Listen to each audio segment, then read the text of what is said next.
When my mom passed away, I thought the hardest part would be saying goodbye. But it wasn't. It was finding out who she really was. And it all started with the diary I found in the back of her dresser, the one she never wanted me to see.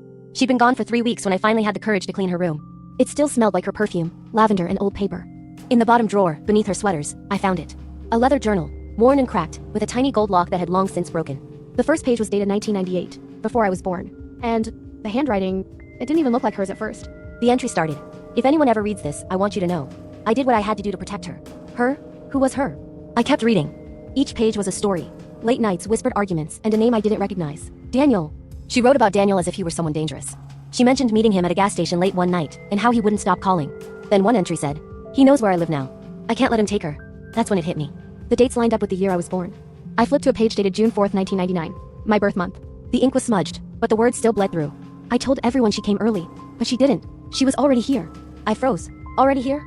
I ran to the closet and pulled out my birth certificate, the one Mom always kept in a folder. Issued 3 months after I was supposedly born, my stomach turned. Who was my father really? And what had she done to protect me? I searched her house for anything, letters, photos, receipts. In an old box, taped shut and labeled Taxes 2000, I found a stack of Polaroids, Mom, holding a baby, me, but beside her was a man whose face had been cut out with scissors. And in the back of the box, a newspaper clipping. Local man missing after police search his abandoned vehicle. The name, Daniel Harlow. I didn't know what to do.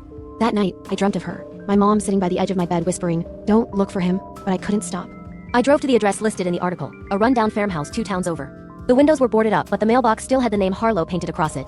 I turned to leave when a man stepped out from behind the house, older, unshaven, but with my eyes. He looked right at me and said softly, "You look just like your mother." I didn't ask who he was. I already knew.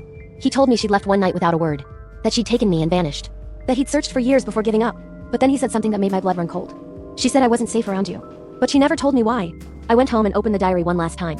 The final page was short, written days before she died. If she ever finds him, she deserves the truth, but she never forgive me. I couldn't let him near her, not after what she did, what I did. I stared at those words for hours, wondering what she meant. And then I remembered. When I was little, she used to tell me I sleepwalked.